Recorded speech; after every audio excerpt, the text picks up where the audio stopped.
We made this. Welcome to the Starlight Ballroom. Hey.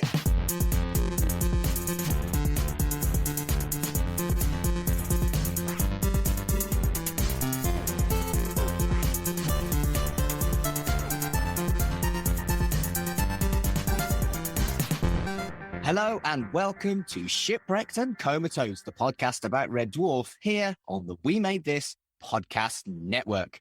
My name is Mark Adams and I am your host for this episode. And with me at this time is my co-host, Kurt North. Hello, Kurt. Hello. And we are being joined for the first time in this series by Matt Latham. Hello, Matt. Hi. Hello. Welcome. Now, Matt, okay, I need to speak to you. Okay. I've spoken to Carl and to Colin. He has. He's been quite strict. And I need to speak to you about everyone's behaviour on that Christmas special. Okay. I'm really concerned. And for me, is my thing was not doing due diligence on the hosting for a special guest that you had on. So we need to talk about that off air. Okay. So I need to have serious words, and there will be consequences.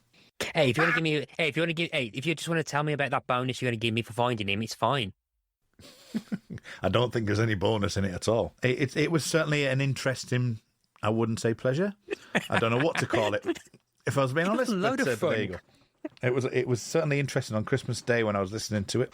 So, people have subsequently listened to episodes that were released after it, so it hasn't done us too much damage. And no one's kind of like said anything mean on Twitter, so maybe they liked it. Who knows? Well, yeah, I mean, for me, when the actual host doesn't have a backup question, that's when things start to go downhill. That was a bit naff.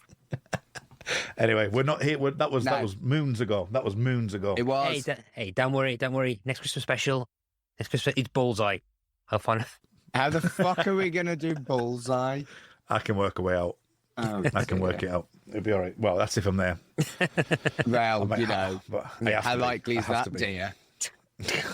Anyway, we're like doing series 6 because you're here, and we're doing series 6, episode 5, Rimmerworld, which was broadcast for the first time on the 4th of November, 1993. And yes, this was one you requested, Matt. Was there any particular reason? Part of it is because it meant that I got to get onto Out of Time. Oh, okay. So that was the reason, right? Fine. Yeah. No. Ask me that question again when we do episode 2 of season 10. I think I know what you're talking about on that particular episode that you might want to be on. Oh, it's episode 1. Yeah. Yes. But also, I think I'm quite a big Rimmer fan, and I always find Rimmer-centric episodes interesting, dependent on their quality. And this and the next episode, and I don't really want to go into something that is more relevant for next episode, but particularly these 2 episodes, the character of Rimmer, I'm trying not to derail and start talking about Out of Time, because this is a conversation I think is more suited for that episode that we're going to be recording, quote unquote, next week. Well, the cat's out in the bag on that one, mate. Everyone knows we record 2 in one night. Yeah. Well, I'm going to say, quote unquote, next week, just to, kayfabe, Kayfabe is dead. But with this, I think we're getting to a point in the show where there's going to be interesting things that happen with the character of Rimmer, and this is probably the last the last traditional Rimmer-centric episode that would air for about 20 years. Right. So it's just your obsession with Rimmer, basically. Yeah, that as well. But I think there's but also I think particularly, I don't know, I was going to ask the two of you, what's the consensus been about series 6 so far? Because again, people on the Iron Curtain, I've not listened to the first 4 episodes you've done, and I'm not sure what the general opinion of series 6 is. So what was the gauge of it so far? Well, I've gushed and struggled to say anything bad about it. Okay. But other people have been a little bit more balanced, but not really. Okay. Because I think on the because I want to say on the rewatch, it's very similar to series 4 in that I think it's better than series 4, but Series 6 kind of goes into a couple of traps, I think, to its detriment. And one of the big things I think is that it sometimes has a habit of repeating ideas or concepts that it's done in the past.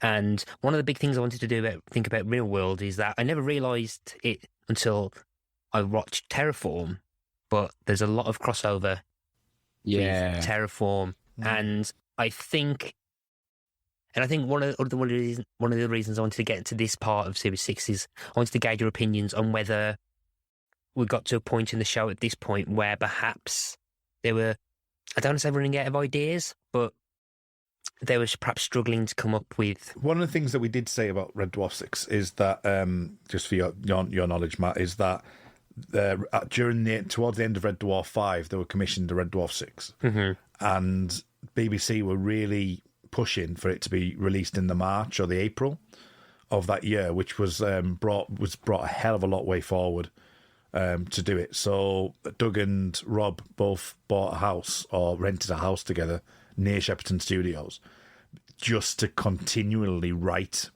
the season. Mm-hmm. There will actually, I think it's in one of these episodes, I think in both probably actually, thinking about it, you'll see Crichton reading off a video printer quite a lot. Mm-hmm.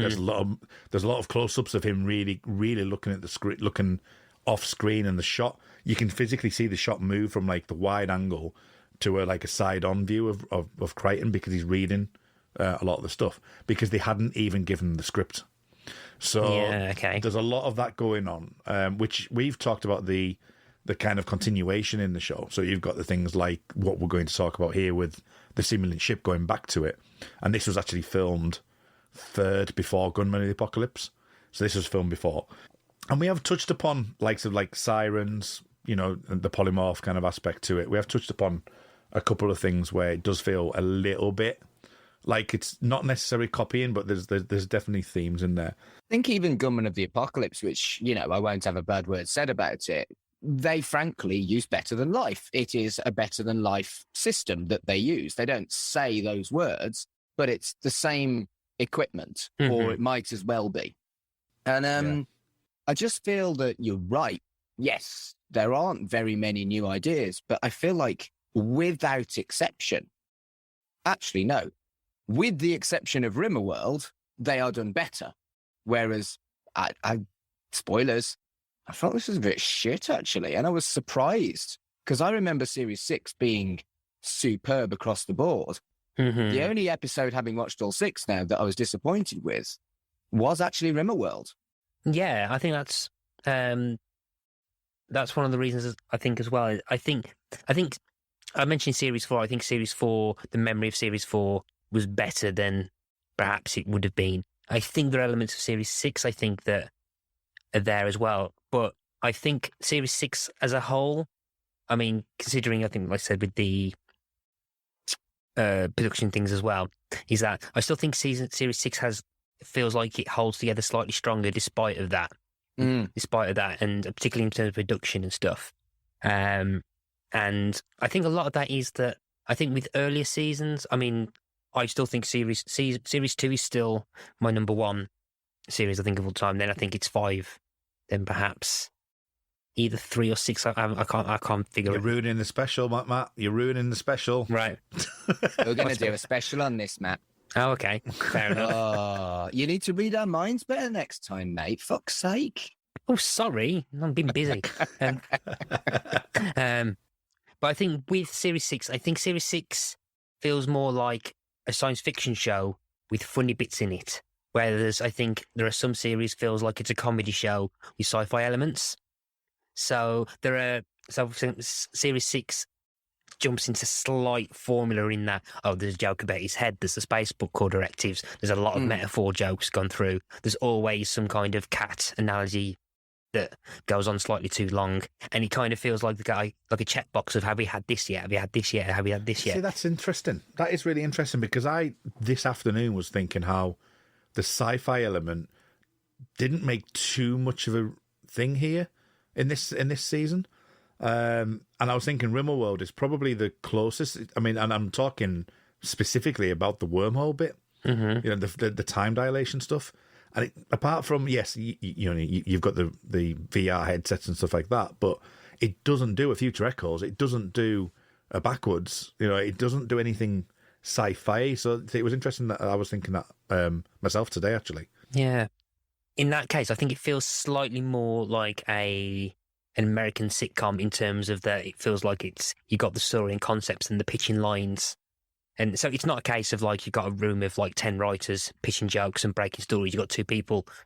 It's condensed to 2 who are crafting these in, but it feels like they've got a science fiction story and they're crafting the jokes into it, whereas sometimes you've got whereas previous ones, you got a comedic premise with the science fiction put in. And I think that's what's different with 6, I think. But again, I think perhaps with what you said with the kind of tight turnaround, they probably didn't have as much time as they usually had to craft the story. Do you want to know what the irony was? What? It got put back to autumn where it was meant to be. Well, yeah, this was broadcast in November. So, it was just sat there for months after they'd rushed like that. I just imagine I'd be so cross.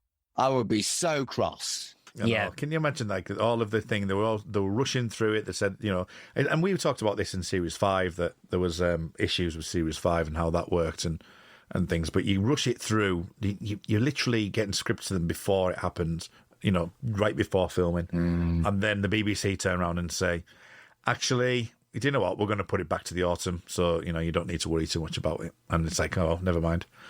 Done it now. Yeah, but you wouldn't have had Gunman of the Apocalypse, Mark, had that happened. Because I know, right? Obviously, Janet Street Porter, or whatever her name is, would have kiboshed it because she would have heard about it by then. So, and Gunman of the Apocalypse is the greatest episode of Red Dwarf, bar none, ever. Do you want to do your I've told you thingy? it isn't. I've told you it isn't. Whatever. Do you want to do your thingy about the Laredo thingy? I can do the Laredo thingy, as we have been doing every single week for Series 6. We are just raising awareness for the Laredo Western Town set, which is based in Kent, which unfortunately was set alight at the end of November last year. That's in 2021. So they're currently raising money to try and rebuild it. It's a site that was imagined in 1971, and the family still own that, and with a bunch of friends. And their goal is to get £25,000 to rebuild the set. I think, as Colin said the other week, that it was also the set which was filmed for Grounds of Divorce by Elbow. I watched that episode. I watched that video actually recently, and it's like, I don't quite get why they went there, because they literally just used a small room and that's it. So I don't quite know why they went to that set, but never mind. But yeah, they're trying to raise 25,000. At time of recording, or last week anyway, they were around 15,500. So they've still got another 10,000 to go. So if you do have any spare change, please donate what you can, as it's it's a bit of Red Dwarf history. So yeah, there's my little bit for this week. Yeah, and the reality is, I think I said this last week as well, is we've never had a Patreon or a Ko-fi or anything like that. And honestly, we're probably not likely to. Our network does, but we don't. So if you do want to, if you ever have wanted to, drop us a few quid, buy us a coffee or whatever, chuck it that way. They'll do better with it. We'd probably spend it on sweets, to be honest with you.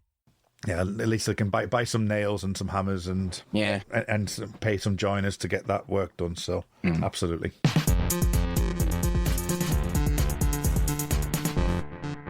Okay, so Rimmerworld. It starts with Crichton in Medbay checking up on Rimmer. The results are not good. It's uncommon, but it's actually possible for a hologram to die from stress-related complications. Rimmer needs to keep calm and relax, or he will die in hologrammatic form.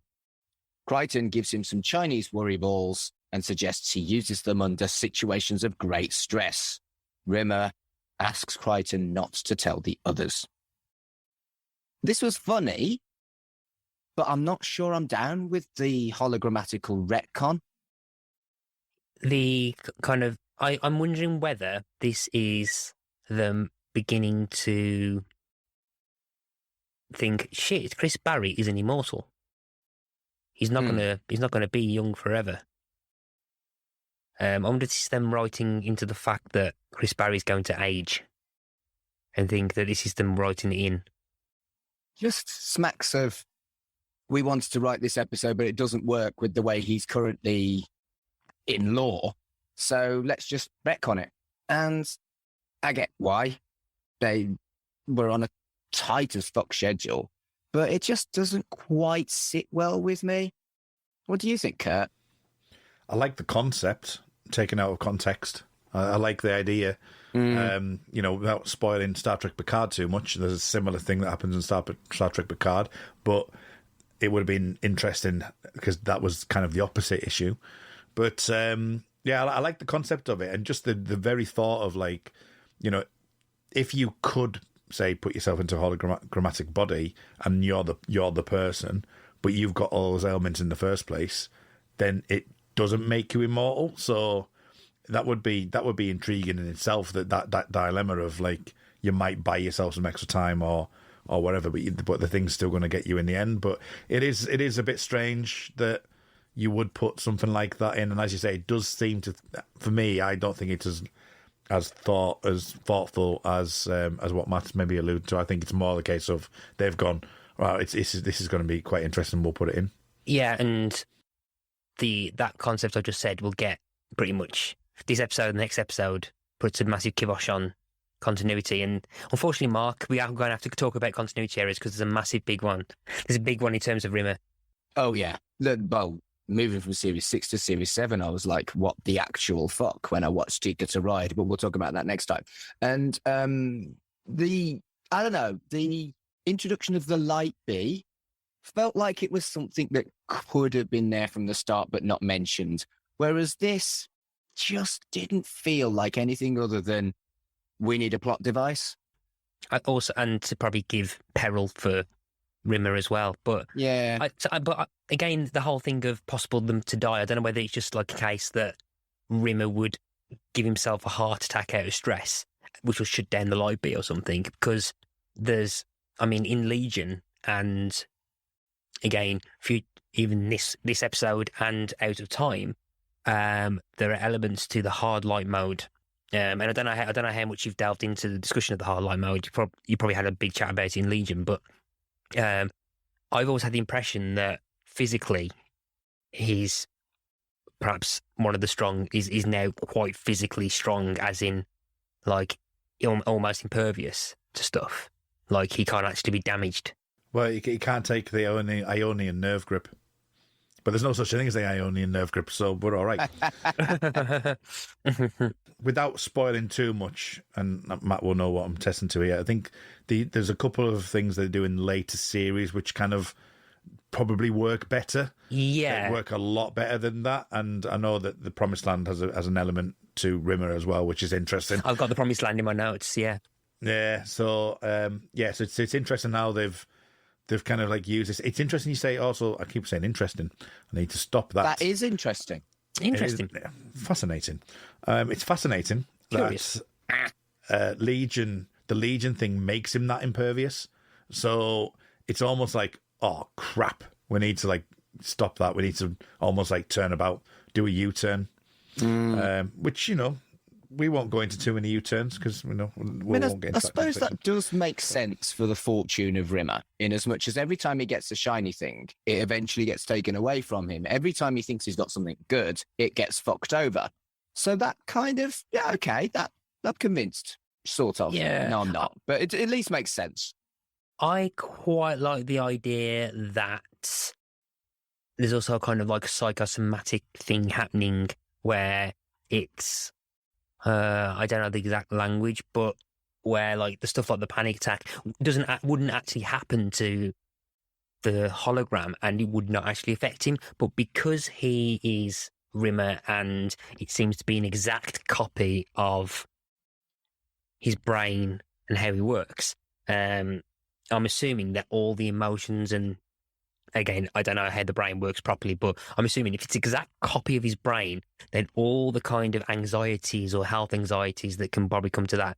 I mean, like, if people get chest pains when they get anxious and like start sweating and stuff. And I think we've seen in the past actually that he faints when Queeg makes him run and stuff.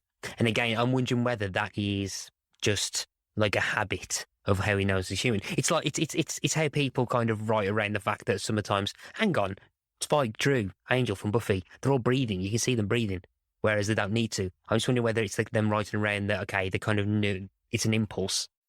It's a natural impulse that he's never lost and stuff. And I think that kind of stays with the person so that Rimmer kind of feels pain, but it's all psychosomatic because he's never known anything than not being human. But you've just basically come up with a better concept now than the writers did at the time, Matt, because that was not made explicit.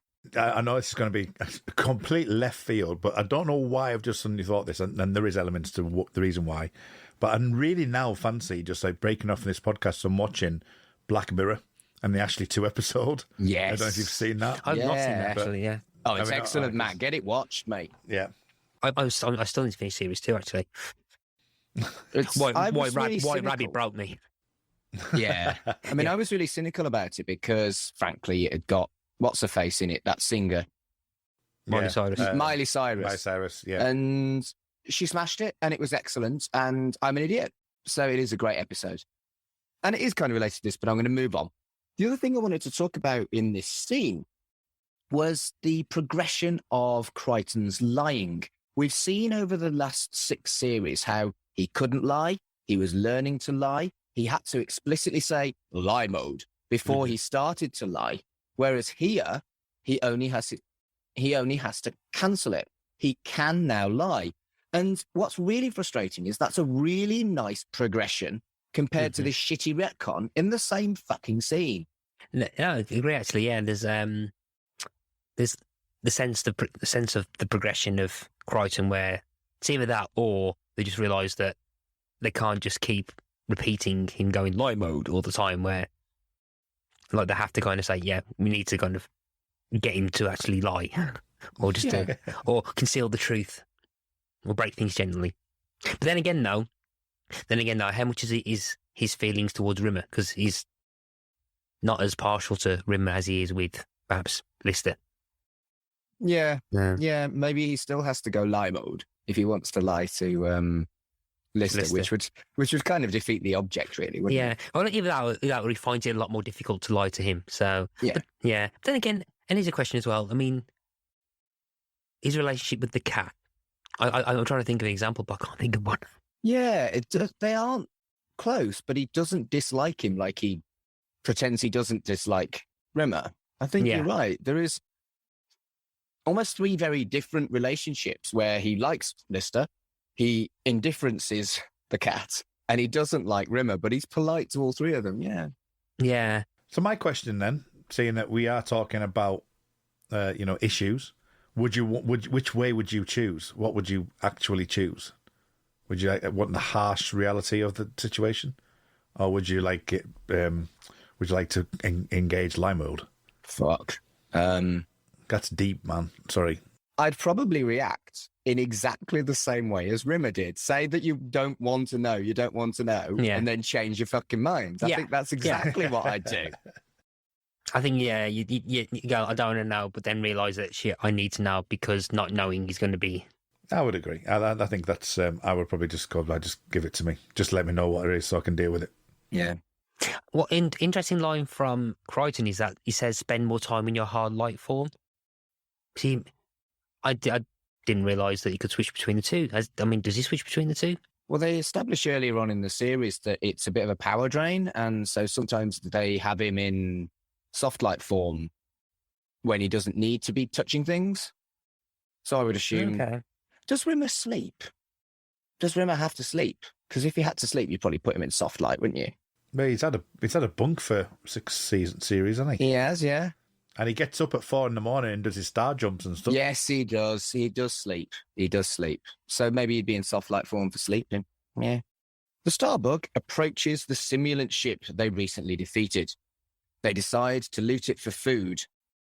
Crichton and Rimmer try to convince them otherwise. Cat and Lister are desperate as they've only been eating space nettles and lichen for weeks. When the cat's out of the way, Lister confides in them that the reserve fuel tank is also damaged and that they're nearly out of fuel, and that he reads the readouts. Rimmer has a panic attack and he uses his Chinese worry balls.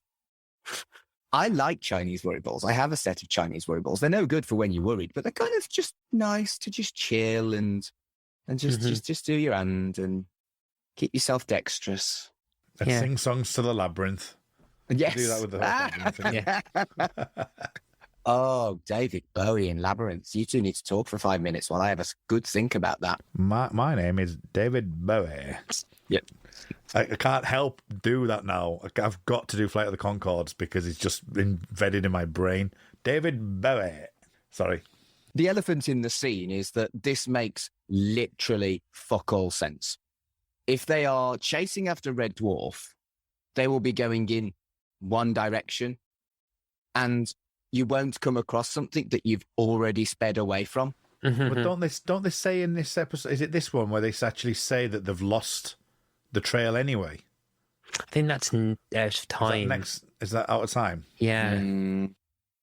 It literally makes no sense. And apparently this was going to be the next episode, and they loot the ship straight away after escaping the fireball that they kind of landed in. But for some reason they wanted to put something else in between, and that doesn't make any sense. I mean, I agree with They actually say, sorry, Matt. They actually say in the tongue-tied thing that these 3 episodes back to back give you a time frame, and it's the first time in the show where it's actually really tight, like a tight time frame, like matter of days or weeks.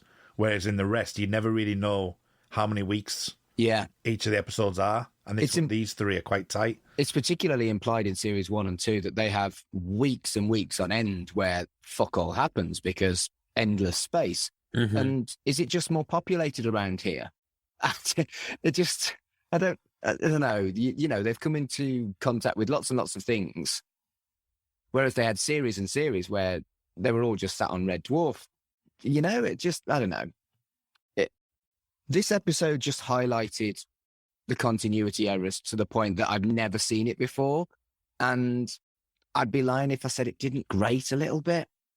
I think it's true. Yeah, I think it's true as well, particularly when there's there's a kind of serialized element to 6, like a mini arc.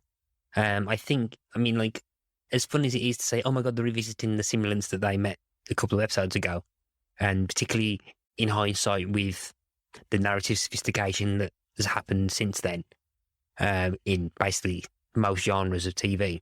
It's quite nice for them to kind of feel like episodes are building on each other, as much as they could do in 1993. But I agree with you. I think it's kind of like, they're supposed to be going in the same direction. I never thought of it that way before. Yeah, I mean, it's interesting because I take a bit of a not issue, but I'm not entirely convinced the way that Rimmer has his panic attacks.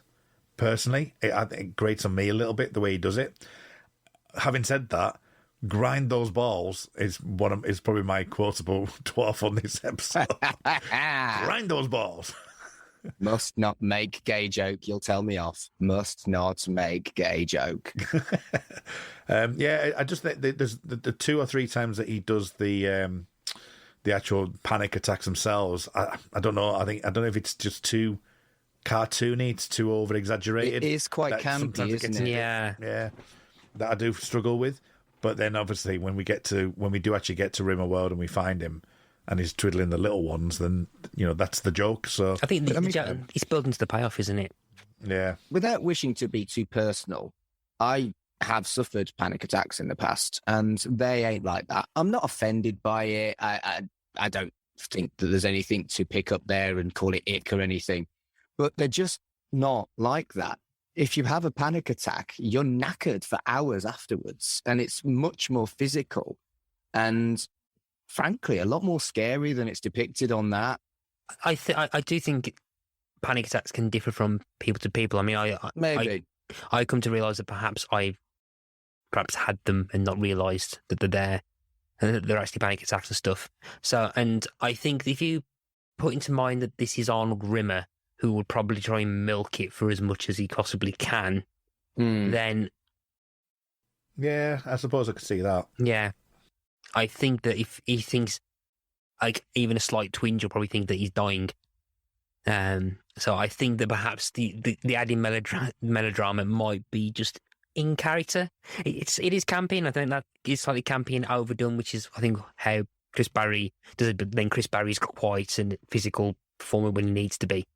But I could see that actually happening with Rimmer because it's Rimmer, and just perhaps over egging it a bit. But it doesn't make sense because he literally said he wants to hide it from the others, and then he's overly campy with it.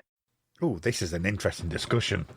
Do you not think? Yeah, Then I again- can see what you're saying. Then Yeah, I can again, see what you're no. Then again, though, I can see Rimmer saying that, but then subconsciously slightly wanting the attention. Mm. Because then perhaps setting, like, kind of manipulating people into a position, saying what's wrong with you, and then Yes. saying that, and then trying to get sympathy from the I others. think he gets some satisfaction from people caring enough to ask, actually. Now you've said it. Yeah. That's much more subtle than I think I'd spotted. Yeah, all right, I'll buy that for $1. Well, I'll buy that, considering that a lot of people on Facebook put something on where it's like gutted or distraught, and it's like, what's wrong, babe? UK, hun. Yeah. You okay? You know, I've always like been on the verge of actually doing that at some point, just to see what the reaction would be, and say, no, nothing. I just felt like seeing what people would say. Oh, hun. Rimmer would totally just put them on just to get people to react, and then just get really pissed Yeah. off that no one's reacting. Yeah. Yeah, and then goes, why does no one ever like comment on my Facebook profiles? Because everyone's put you to hide, everyone's muted you. That's why. Well, yeah, but you would fucking mute Rimmer, wouldn't you? You Unfollow. definitely would. He'll be one of those who put like these really long kind of rants about things, like, and spend like for hours getting no one will care about them. Oh, don't. I've still got people that actually do that on my Facebook feed. I'm like, what are you doing? You're 5 years out of date and you're not interesting. Hang on, I'm sorry. Okay, my head's going through things there. The cat would definitely be using in Pinterest. The cat would definitely be searching for The clothes on cat would Pinterest. be using Tinder. Pinterest and Tinder. This is an odd conversation. What would and I'm glad we're Crichton be having doing? it. What would Crichton be on? LinkedIn, probably. LinkedIn, looking for like sort of more work, looking for more Yeah, go more ironing jobs. Dear. Do you He'd be know- on he'd be on Fiverr.com, wouldn't he? He'd be looking for jobs. No, I can do your ironing. he probably just plugged himself into like the internet, and like there's probably loads of other androids just there, like on LinkedIn, goes, I also ironed 3 shirts the other day. He'd still be on like message boards talking about androids, wouldn't he? Yes. Yeah, he would. He'd be on old absolutely. school message boards. Nice. Discord as well. Yeah, and I think Lister will still have a Nokia 3210 and just not bother. Yeah, he would. Either that or just going on Instagram and just following a load of models. He might be on guitar. Right, I'm going to move on. Just giving all his, because we talked about all his guitars last week. So Cheers. Mr. anyway, Guitar. moving on. They board the simulant ship with guns and scanners. Lister then tells them that they can't actually use the bazookoids as a loud noise would blow up the ship. Rimmer has another panic attack. They find a teleporter and use it to load supplies. Have we had teleport? Yes, we have had teleporters before. Why haven't they got a teleporter on Red Dwarf? Have they used teleporters before? No, they've been using. They teleported to Waxworld, didn't they? I can't remember. Did they? Yeah, they Did not teleported. just land Starbuck. No, they teleported to Waxworld. That's how they escaped the prison, with the teleporter. They've got that's the three. The kind of Yeah. yeah. But They have if the had- yeah. technology's there, why would a gigantic ship like Red Dwarf not have one? I wonder if it's because of the growing popularity of the next generation. Because when Maybe. they started, it was, 80... Was the next generation? 88. 88. So- Next Generation's 89. 89. 87 was 89. 80, no, sorry. Next Generation was 87. do you think they probably might not have been able to watch it properly when they started it? And so perhaps the concept of the teleporter or the transporter perhaps wasn't a big thing in the minds of Grant Naylor at the time. And then perhaps as the popularity of The Next Generation grew in the UK and the concept of teleportation, I mean, I don't really know much about the older Doctor Who's, but Mark, I know you know a lot more about the old Doctor Who episodes. Was teleportation a big thing in the original Doctor Who? Not at all. No, Almost not in any way. I'm inclined to think that perhaps it's because of the growing popularity of The Next Generation and the whole transporter thing is that perhaps they started incorporating teleportation or the teleport machine into Red Dwarf, but they just that as a sci-fi concept just wasn't well known enough for them to even think about putting it in. I don't know, because I mean the whole reason why transportation devices on Star Trek was done in the first place is because they didn't have enough money in 1963 to have a ship land on a planet. That's why you've got a lot of the new shows now, especially Star Trek Prodigy, because it's an animation that their ship lands on the planet, and Voyager, it was the first starship that actually landed on a planet. And then you look at like Star Trek 09, the Enterprise was actually on the shipyards on Earth, not above Earth. So that was the whole reason for teleportation. So transportation's been a thing since the late 60s, early 60s, late 60s. So Maybe it's just not a concept that they like, and they just maybe needed they just tried to avoid it. Maybe they just tried to avoid it because it's got the and ironically, Patrick Stewart saw Gunman, but maybe it's just that they've tried to avoid it or use it sparingly, and they've got to the point now where it's like, well, we can just write that in. Maybe I just don't feel like they ever needed to worry about a sitcom being tropey of the situation that they put their characters in. So it just seems like an odd choice. And there is a debate to have next week about that as well, about the teleportation stuff, because there's something that happens in next week's episode, but we'll talk about that next week. The female simulant staggers in as they're doing their final run, and funnily enough, she's quite cross. Lister calls a stalemate and calls her a babe, asking her what she's doing tonight.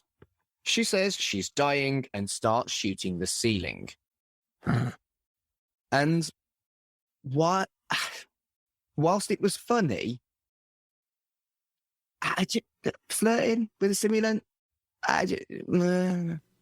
No, I find that I thought it was a really, really good scene. I found it funny, Yeah. but I'd be fucking petrified. They've established the simulants as absolutely devastatingly frightening killing machines with zero emotion. So it just seems a bit odd that they do anything other than be petrified. Have you met Kachansky? Oh, Fuck's sake. Maybe I'm trying to make it too serious. Maybe I've been watching too much serious sci-fi. You cannot be serious, Mark. You cannot be serious. Okay. I can't believe you're being serious. Very good. You did well there. That was a nice reference. That was smooth. Shall I explain it? Rimmer Kind of sneaks behind her with a bazookoid, but he's really cowardly and he goes for the escape pod instead of saving them. And that's where Lister says all that shit that you just quoted really, really well and like quite wittily and sharply. Well done. And it creates a blast that takes out the simulants, but also starts the shipquake that Lister had been talking about earlier. And back to the teleporter, easy escape that Crichton, Lister, and the cat use the teleporter to escape. This is perfectly in character for Rimmer. Oh, yeah. Yeah. Now, again, I don't want to go too much into future episodes, but, and this is one of the key things I want to start mentioning about with his character development. Considering what happens later on in that he has 600, so that he ends up on his own for 600 years. This could theoretically be the show reminding us that this is kind of like a cowardly sack of slime who will not do anything selfless to try and save anyone else in his life. Very imminent future episodes, there's like considerable growth. So I'm wondering if this, it probably isn't, I'm probably reading too much into it like I usually am, but I wonder whether this is just like a case of okay, we need to remind people just how slimy, how cowardly that Rimmer can be. So when we get to a bit later on, when what happens in the next episode happens, it feels earned. And I was True. just curious. I'd agree with that. And considering that I think this is beginning to become a turning point for Rimmer as a character in the context of the show, I'm just curious to see if you think this is them trying to remind us of like the worst parts of Rimmer in terms of his lack of loyalty, so to speak. No, I think you probably bang on the money there, to be honest with you. And this is a consistency of Rimmer, is that even though he grows to like the people that he's now friends with rather than just dumped on, his cowardliness, unless he's being Ace, is always there. Mm-hmm. The teleporter doesn't work very well, and they end up porting back in time. And they talk to their former selves, revealing that they do enter the sim ship and that Rimmer uses the escape pod. And I'm like, that makes no sense. Why are they surprised that he then uses the escape pod? There's so much lazy writing in this episode. And it just feels to me like this was the one that they cobbled together in the quickest time because they were under pressure. Also, it violates a lot of the rules of time they mentioned in Future Echoes, where like, in terms of like the future happens. But then, but then again, that's going to be something we'll talk about in Series 7, isn't it, as well? But,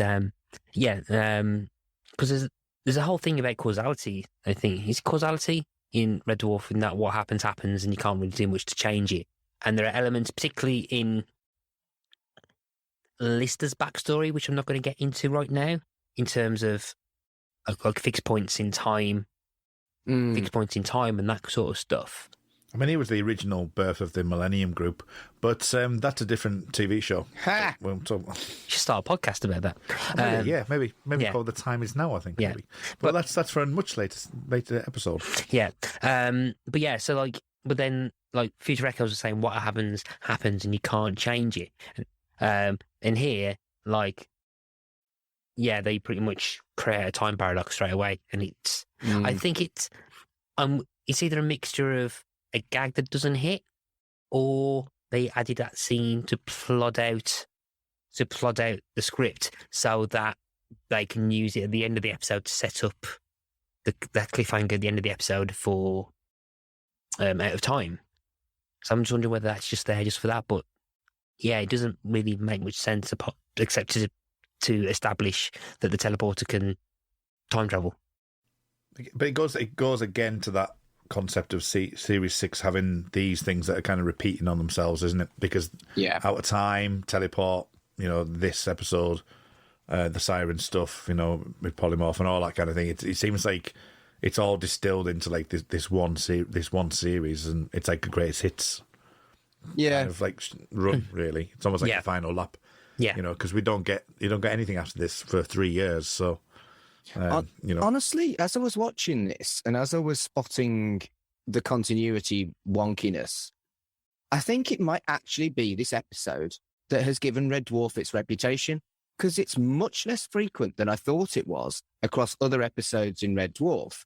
But in this one, Legion's probably the biggest one, really, isn't it? Legion's bad, but this is worse. There's just every 2 minutes there's something that contradicts something from a previous episode. Oh, I'm quite interested. Makes no sense. I'm quite interested to hear. I'm looking forward to this Legion episode then. I didn't shit on Legion like I'm shitting on this. It's just the appendix. Just the appendix stuff, that's all. It wasn't anything other than that. But that's the thing everyone remembers. If I think continuity for Red Dwarf, the first thing I think of is Lister's appendix. Right. Which is not a nice thing to think about, really, but it's... but you know what I mean? It's like... Everyone has their thinker. No judgment here. So they escape in Starbug in the nick of time, and they discuss Rimmer and his illness. Rimmer comes up on the comms and claims that his plan worked and that it was deliberate, and asks them to rescue him. Unfortunately, the pod is faster than them, and it's headed to a planet that's 1.5 years away. Which is the exact set of the simulant on Gunman of the Apocalypse, which a lot of people have made comments about. Huh. It looks identical. They didn't even change anything. They just had a closer shot So when you see the simulants in the previous episode, it's quite a wider shot. This one's just them. He's just almost sitting further forward. That's just budget, isn't it? Very much so. Yeah, very much so. Yeah. Which I don't blame him for. No. It works. It's fine. I'll be honest, I didn't notice that. So, I mean, I'm not particularly observant as a human, but I didn't notice it. So it can't be that bad. Maybe. Supposedly, it was from a fan point of view. It actually was something that people actually made comment on. So it might be in this magazine potentially. I don't know. I'm not so au fait with this magazines. Maybe I should listen to some podcasts about them. They are genuinely worth reading. They're a lot of fun, and they're also quite a kind of historical reference points for the show that I found most fascinating about reading this magazines. Anyway, we're not talking about magazines. Rimmer's course is corrected by the pod, and it takes him through a wormhole that means instead of a year and a half, he's going to be waiting 600 years. That is a really good gag. I've slagged off this episode a lot, and Rimmer's going from shit to shitter is always going to be funny, isn't it? Yeah. I think I do quite like how Crichton explains how long. Goes, think of that war. The Second World War? How longer than that? The Korean War? The 100 Years War? Yeah, and they take that number and times it by 6. 600 years. It's brilliant. Grind those balls, sir. I think the scene again is made so much better by the acting ability of Robert Llewellyn and Chris Barry. The delivery, considering they hadn't had a script for more than 2 minutes, the delivery is magnificent from both of them in this scene, and it does make it so much better. No, and I also really like the science aspect of it as well. Actually using time dilation, without really explaining it too much. There's enough there that you can understand that, obviously the relative time that this is going to go through, that Rimmer's going to go through compared to the gap that Starbuggers before they get there is really good. I do actually like that concept and the fact that they've used it to give a story, which if you think about it, as I say, it's like 600 years. So, there's a lot of years gone on in this series, because I think it was 300 to 400 years or something, wasn't it, at the beginning? The first episode, where he's been in stasis, where Liz has been in stasis for like 600 years. So this is another 600 years on top of that. So. It's not going to be me, but someone could do the maths of exactly how long they've kind of skipped years and stuff because of stasis and wormholes and stuff. I'm not doing it though. I'd like to know the results, but if someone does want to do that or someone has done that, let us know, and I'll retweet you or something. I mean, to be fair, 3 million years into the future that there already are, and another 600 years in the general concept of Red Dwarf isn't going to make any difference. It's a drop in the ocean. You're right. It's nothing. It's all. To coin a phrase, it's all relative. The pod has terraforming abilities, and Rimmer starts a log as he lands. He's on a desert planet and uses the pod to accelerate the ecosystem.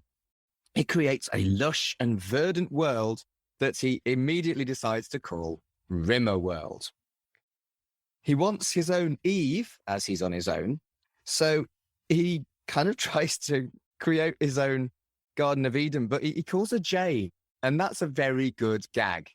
The idea that the Bible has become so irrelevant that he's getting it confused with Tarzan and Jane is a really deep cut, nasty, anti-religious gag that you wouldn't spot unless you like me. And it's really clever.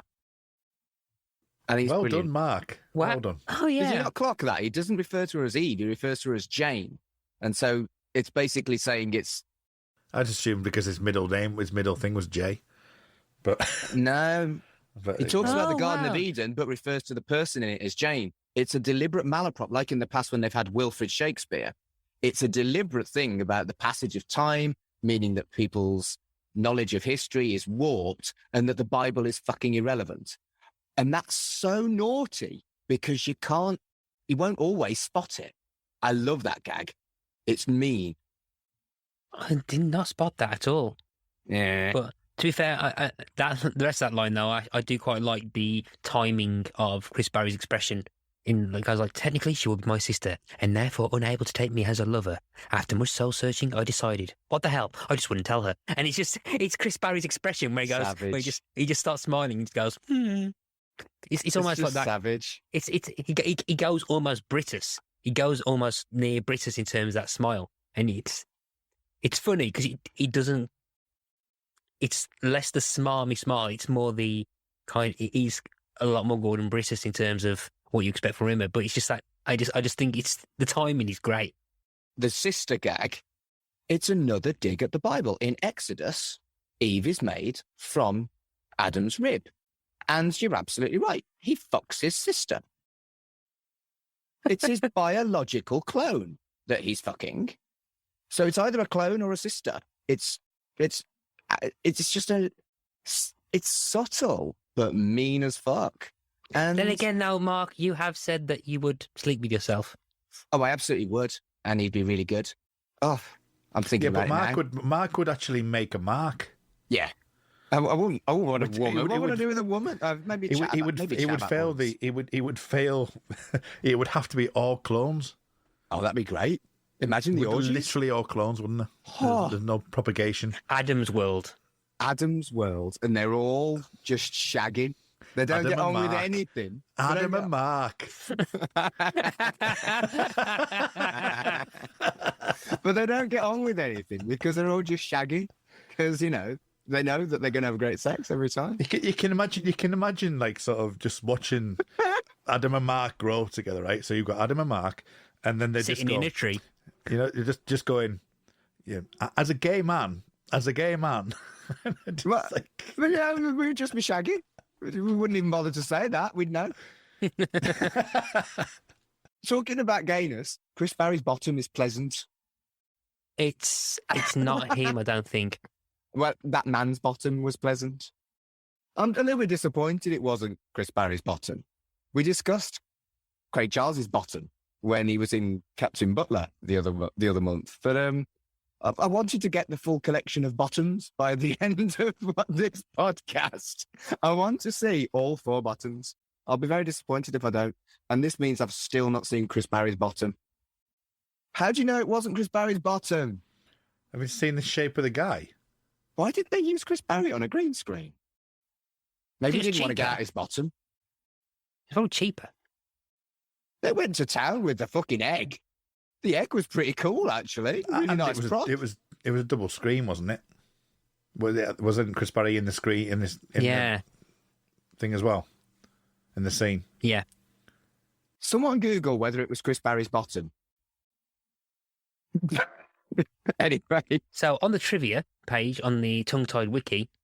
Is it his bottom? You bet your bottom dollar it is. Oh. Because I read it earlier. I can't find it, but I definitely saw something that's saying it wasn't actually him. Fair enough. That's a shame. So my bottom collection is still at 1. That's a shame. Anyway, the clone ends up male, which we've spoilt. And then the boys get there, and there's thousands of life signs. They land and look around, and they are stopped by numerous Rimmers dressed as centurions. They call them mutants, deviants, and Lister asks them to take them to their leader. How could you, sir? One of the Rimmers says that the Great One will judge them. And I don't do it as often as you, Kurt, but the smeg up where Rimmer jumps from behind a tree and goes, "Silence, travesty!" and then howls with laughter. I can't take this scene seriously anymore. Yeah, I've tried this episode not to mention the ones where I've instantly remembered. So, not the bloody heart attacks, stuff like that. I've tried not to mention them because I know it's been a running gag. But yeah, silence, travesty. It's wonderful. Very cold. Again, like we said the other week in the Gelf episode, where it was freezing cold. Again, this was another cold day. Ooh, and there was quite a lot of bare flesh going on. It was. Mm-hmm. So a Rimmer is the Great One and is sat on a throne. The boys from the Dwarf appeal to him, but he's organic and therefore cannot be the original Rimmer. They start a trial for their deviancy, but Crichton asks to speak to the hologram Rimmer, and this very much displeases the throne Rimmer, who says that he is the real Rimmer. I am he. And they get sentenced to death. There might be a spoiler alert for what we might be saying at the end of this episode.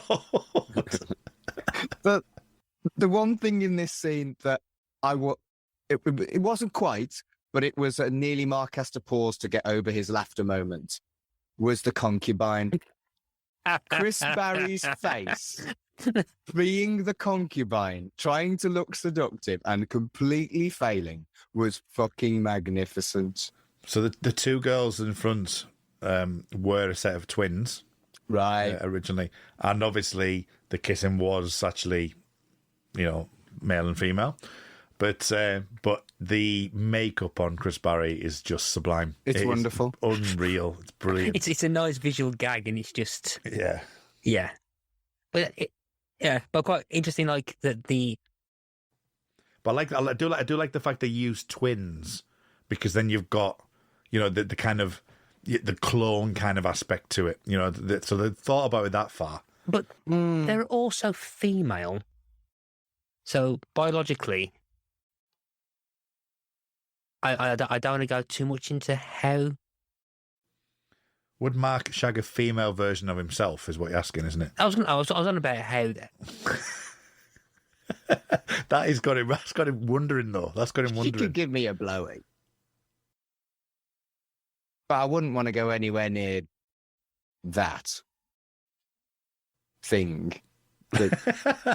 Sorry, Matt. I've overridden what you were going to say. Carry on. I don't want to have a go with one of them. I had a go once and it didn't go well. Boobs are all right. It's just the downstairs bit. Nah. Can you imagine it not going well and it looking like you? So what you're saying is if I shagged my own female clone of me and we had a me child... No, this is going too far. This is definitely going too far. You started this journey back in series 1. Well, so. I clearly deserve this, but we're moving on. Fuck me. Carry on, Matt. I apologise. You were going to say something. I can't remember now. All right. Oh, yeah, it's the... I'm assuming there was space for more clones and then one came out female. I was trying to figure out how they could populate. That's the only question I had. Well, they certainly wouldn't have developed the technology to be able to do to change people's gender by an operation like they can now, because Rimmer's not that bright. So it's got to be something like what you're suggesting. Yeah. They're thrown into a dungeon where they find Rimmer with Chinese worry balls that are the size of peas. That is what you call a payoff, gentlemen. Yeah. It's not. I don't find it as funny as the concubine, but I think it's a more sophisticated gag. It's really well done. It's that long form joke telling, which I've mentioned right through this series. It's the plant stuff right through the show, and they keep going back to it. So and Arnold Rimmer, look. I'm just going to say a sentence and we're not going to talk about it until next week. But Arnold Rimmer looking not a day older than he did 557 years ago. Anyway, carry on. And that's a really impressive little escape pod that's got 557 years of hard light power. Yeah. Yeah. I mean, I think partially it's because I really didn't actually quite enjoy this episode, that I've managed to find more holes in it than I might have done were I watching Gunman of the Apocalypse. But I do think there are genuinely a lot more holes in this than there are in any of the other episodes in this series. Rimmer's memory is shot, and he's been there for 557 years.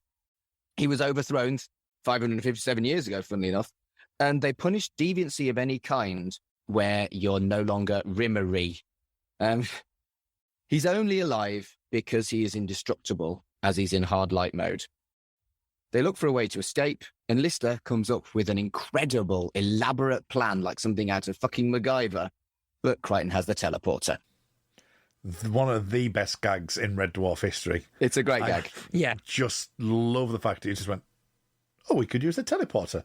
And it's like, oh my God. There's another one in Out of Time it's prime Red Dwarf for me, which Yeah. we'll talk about next week. But those moments of Crichton is, I think, what makes Crichton for me my favourite character. And I think I didn't realise this at the time, but I think Series 6 is the prime Crichton for me. Like when you get moments like this, yeah, there's a lot of decent stuff in the coming series, but stuff like that, stuff where it's just like the most common and easy and simple, logical thing to do. And, we go around the houses just to get to the joke of actually, well, I've been carrying this thing. We could just use that. Yeah. Yeah. I've always had a soft spot for Rimmer's misremembering of the names. Derek Yes. Custer, Kit, and Titan, and I've always quite liked how the rest of them just suddenly start picking them up because, well, there ain't no prison that can hold Derek Custer. Yeah. I also like the way, even though he's got the names wrong, there's still real and pure happiness in his voice. Titan! And it's delivered in a way that just fits. It's lovely. You're right. See, it is again, lovely. going that Boys from the Dwarf kind of thing, where you think about it kind of happens in Gunman as well with Crichton. When Yes. when they're in there, so it's kind of like a play on that as well. So it's these kind of jokes are in there. And that's real character development for Rimmer as well, because he didn't have affection for these 2 or 3 series ago. And also, considering that he says that they throw people in prison who don't have anything Rimmer-like, then why was he thrown if he's that? So is this the first steps of him changing or developing to the point that gets him to what he does next week? That's interesting. Maybe he did stand up to them, which they weren't expecting, something like that. It's not made explicit, but what the problem is, there are female Rimmers, and that isn't Rimmer. So why weren't they put in the prison? Or is the whole idea that there's a hypocrisy there, that because they're a woman, that's the only unrimmerness that they will accept? Potentially, yeah. Am I reading too much into a script that they put together really, really quickly and didn't really think about? Isn't that our job? Kind of, yeah. Yeah. Yeah, But no, I get a basically. point, yeah. But I think the kind of main thing is that the episode doesn't put too much attention to is that Rimmer isn't Rimmery enough for Rimmer. We have been making up some interesting words, including the word Rimmer, in this particular episode of our podcast. I'm getting partial to the word Rimmery. Rimmery, Rimmerness, Rimmerliness. It's just brilliant. I mean, I've always taken it that, again, what we said with what Mark said about the the fact that he'll always end up going down the wrong path, that this is like, even in a world of its own likeness, his own Rimmerness, then he still ends up at the bottom of the pile as Rimmer. Rimmer still ends up at the bottom, no matter how hard he tries. He's got his own hierarchy, he's got his own kingdom, and he still ends up being the peasant in the dungeon. But then I can't remember exactly what happens in Terraform, but that's when he's Tied up, isn't he? Yeah, that's his different aspects made flesh, Yeah. isn't it? Yeah. So there's that, but then there's also Me Squared, where the concept of him having to deal with himself is at the point where he knows that he can't deal with himself. So it's like revisiting the idea that's been done before, but with perhaps a more of a science fiction concept than Series 1. So, but I do find it quite interesting that the way he's approached it has changed. So instead of thinking, there's 2 of us now, he's more a case that I will build my own society, and it just it doesn't collapse. He just doesn't seem to fit into his own nature, more or less. But I mean, it's interesting as well if you just flip it and don't even include Rimmer, but the whole idea of diversity in the world makes the world like a unique and a rather interesting way of seeing what happens. There's you know what I mean. So the fact that there is like a world of clones, which is effectively pretty much what it is, that you don't have that diversity. You don't have that initial thing, and there is a world that's actually being developed there, but it's a world that doesn't really work in a real world sense, and it's actually the clones that have kind of like, not been. I'm trying to think of what the best way of trying to say this, but because there's non-diversity there, it actually has an effect on the world as such, and obviously Rimmer, who is used to diversity, it just literally falls to the bottom because he's just he can't handle that in itself. Yeah.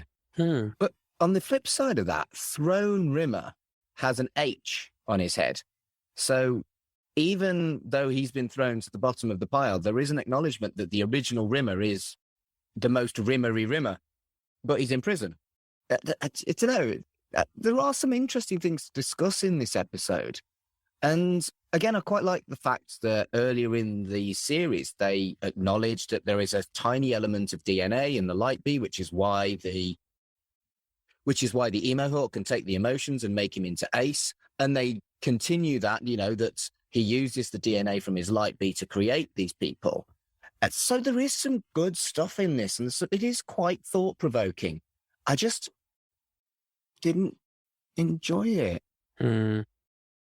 One thing I will say about this scene is it has my one line of the week, my quotable Red Dwarf.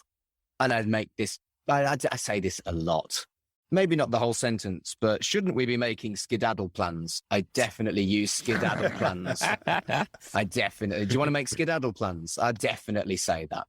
I honestly, how do people not notice that I am a walking Red Dwarf quote machine? It seems like everything I fucking say. Well, because Mark, you didn't realise you were a walking Red Dwarf quote machine. Boo. Oh, actually, saying that, I think I completely missed my quotable dwarf as well, and it's a cat line, which is sadly quite rare. But it's the goes like, it's not rare for me.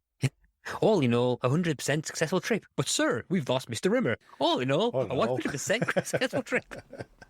I'm going to That is a line. That is a line. So they end up teleporting to what they think is the past, and Kat and Lister reveal what Rimmer has been through. It backfires as it's actually their future selves, and Rimmer reveals that something terrible has happened to Lister. Dun, dun, dun, dun, dun. Dun, dun, dun, dun, dun. Do you think that they're referring to the brain in Out of Time, or do you think they're referring to something else? I'm trying to remember if it's revealed when what happens to him happens. Because I don't know. The reason I asked is I don't know, and I haven't decided what I think. I assume so, personally. I would probably assume so as well. Yeah. So for me, I think of all the episodes we've watched, so what's 6 times 6, 36 episodes. This is the one that I've been disappointed by the most. I don't think it's the worst, but I do think it's because it's in series 6 that I was so disappointed by it. Do either of you have any final thoughts on the episode or anything that we haven't talked about that you'd like to talk about? I don't personally. I would agree it's the weakest episode of the series.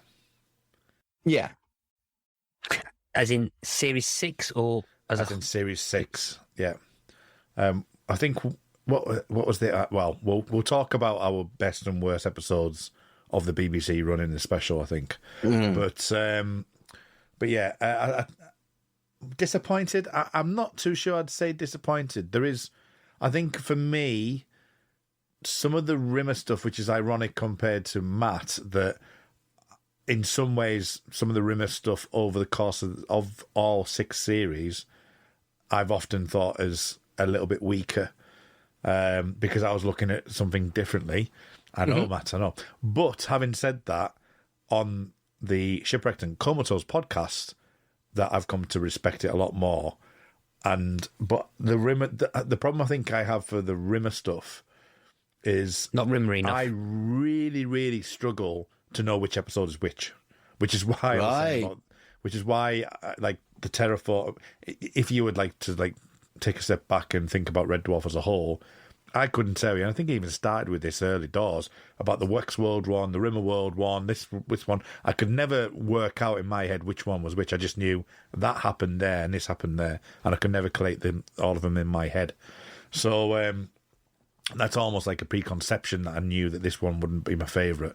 And I wouldn't say skip because I would never skip Red Dwarf, but I'd say this is definitely my least favourite for Series 6.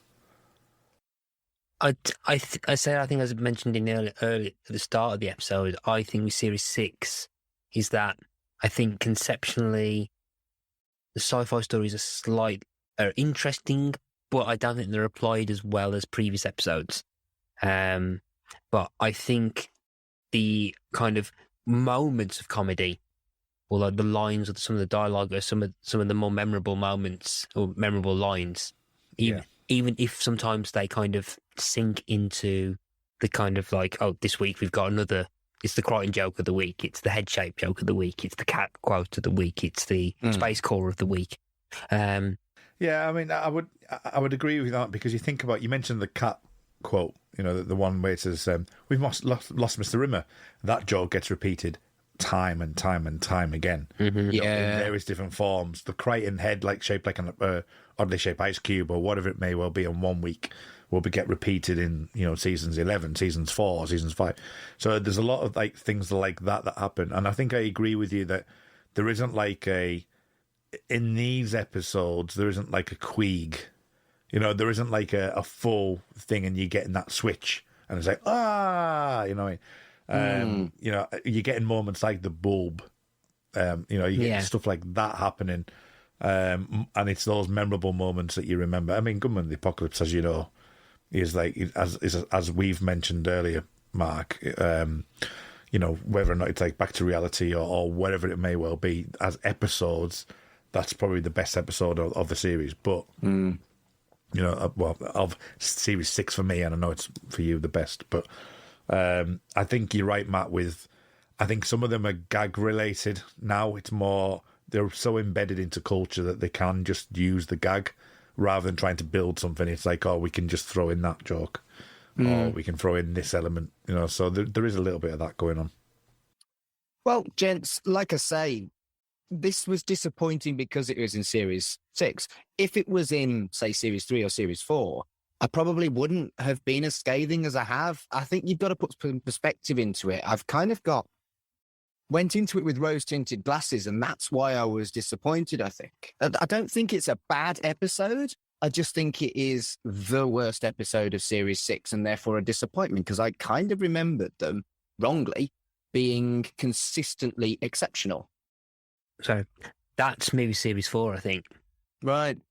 Yeah, because I ended up being slightly more critical of Series 4 than I ever expected it to be. See, isn't that interesting? Because for me, it's not necessarily about the series. An episode would be on. So it would be Rimmerworld. It would be Me Too. It would be Future Echoes. It would be whatever's on Polymorph. It'd be whatever's on in that week. And I think Series 6, strangely enough, is, like I've mentioned over the course of the previous 5 episodes, a lot of it for me is the smeg-ups more than the actual show.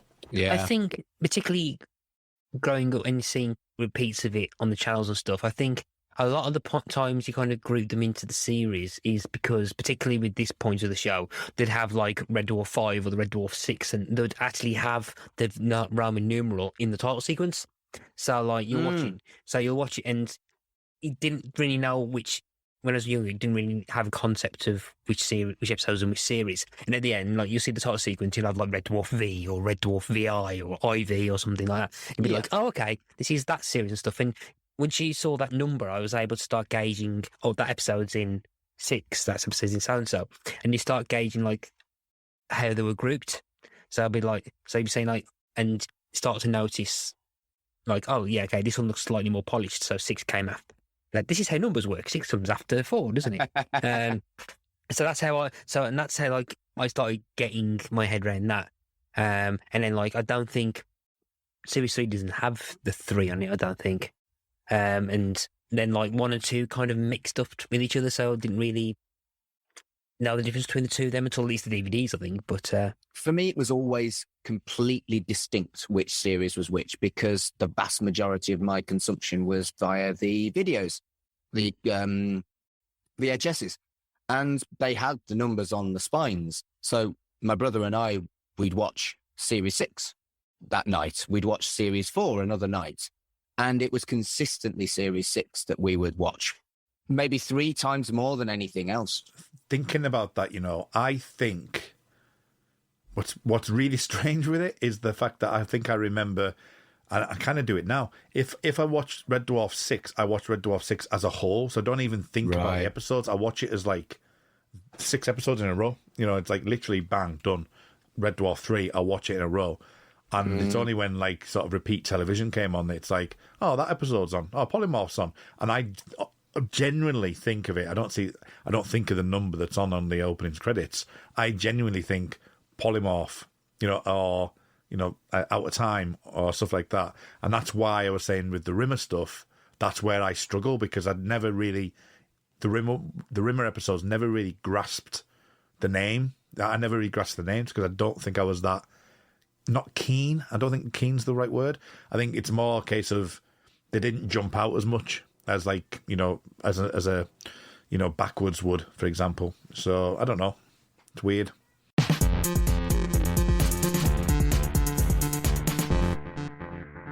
That would be the end of the episode. So, Matt, tell everyone where they can find you on the internet, please. yeah, you can find me on Twitter under XandMatt if you want to find me on Twitter. Also, you can follow my podcast, Pick a Disc, which is where I speak to someone about an album for whatever reason they want to. You can find me on Facebook, Instagram, or Twitter, or podcast apps under Pick a Disc. I am also now co-running a podcast with Kurt and some guy named Tony about the TV show Yellow Jackets called the No Book Club, which is at the time of airing, at the time this airs, I think he's still going across, I think. Kurt might know more than that, me about that. Go on then, Kurt. Considering I haven't started to edit these yet, Fair enough. We shall see where we get. At the time you listen to this, we'll be on series 3 of Yellow Jackets. So, no, hopefully we'll be towards the back end of the first season of Yellow Jackets. I would have thought. I think these are looking to be airing around March, somewhere around there. So we'd be airing 10 episodes, which is 20 weeks. So, yeah, this should still be going strong. So, yeah. What about you then, Kurt, other than Yellow Jackets, No Book Club stuff? Twitter is the best place to find me, and you can find me at @Muldrake. Make It So, the Star Trek Picard podcast, is coming back early March, so that should be well underway by now, and I should be gleeful seeing Sir Patrick Stewart back in the guise of Jean-Luc Picard. So you can find that at I can't believe I got that wrong then. Jean-Luc Podard is the Twitter handle. So find me there. I love that. I love that Twitter handle. The Twitter handle's great. And Tony came up with it, didn't he? It's like, oh no. Oh God! I take it back. I take it back. It's cack. No, it's not great, is it? I've just cacked me pants. Fucking hell, that's a deep cut quote of the fucking Smeg Ups. Get on with it.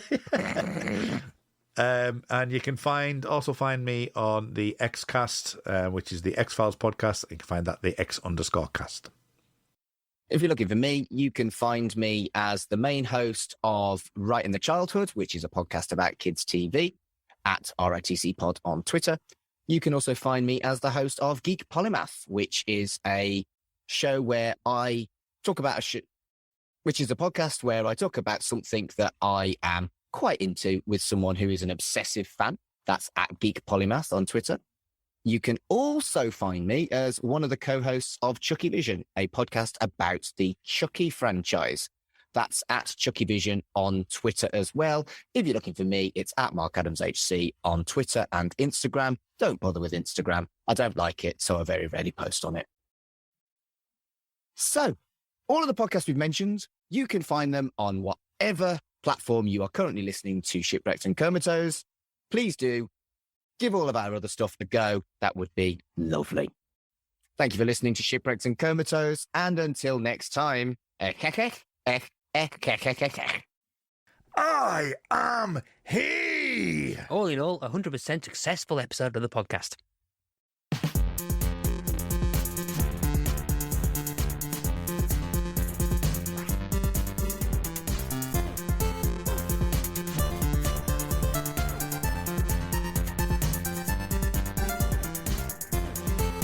Shipwrecked and Comatose, a Red Dwarf podcast, was created and produced by Mark Adams and Kurt North.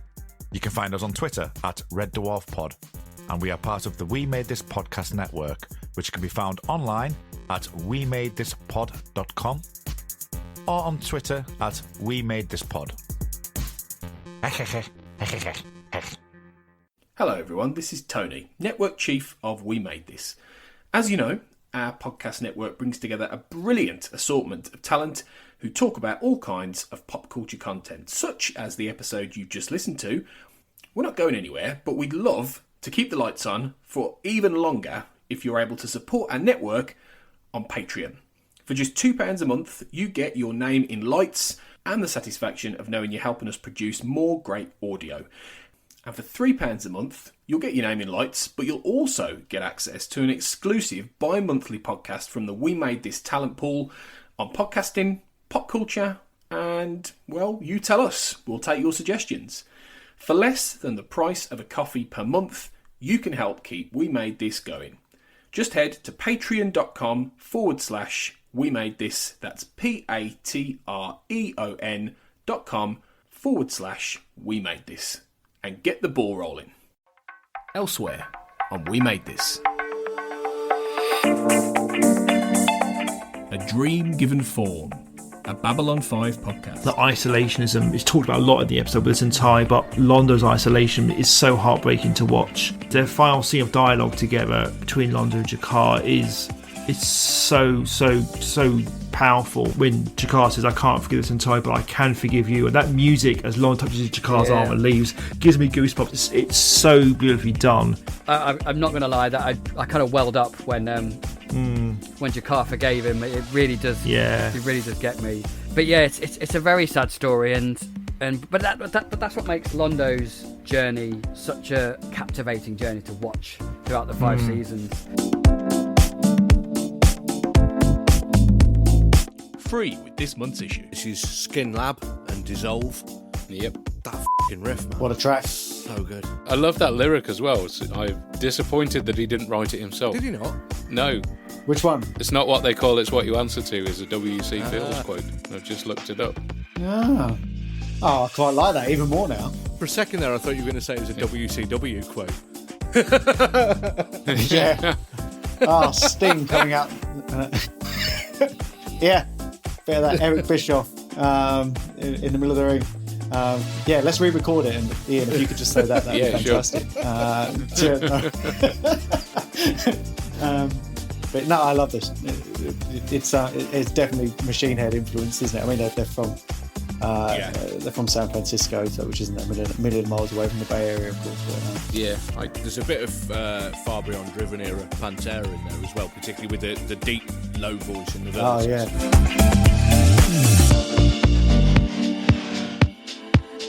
Geek Polymath. So what is it about RuPaul's Drag Race that particularly appeals to you over everything else that you could possibly like in geek culture? It's impossible to narrow it down to one thing because it's literally everything about it is everything that I like. So you've got legitimate competition because 9 times out of 10 the loser is the one who does the worst. So one of the problems with reality TV is that they keep the controversial people in and they send home the boring people. That's something that happens in reality, and it becomes quite disappointing. Check out all of these shows and more on the We Made This podcast network.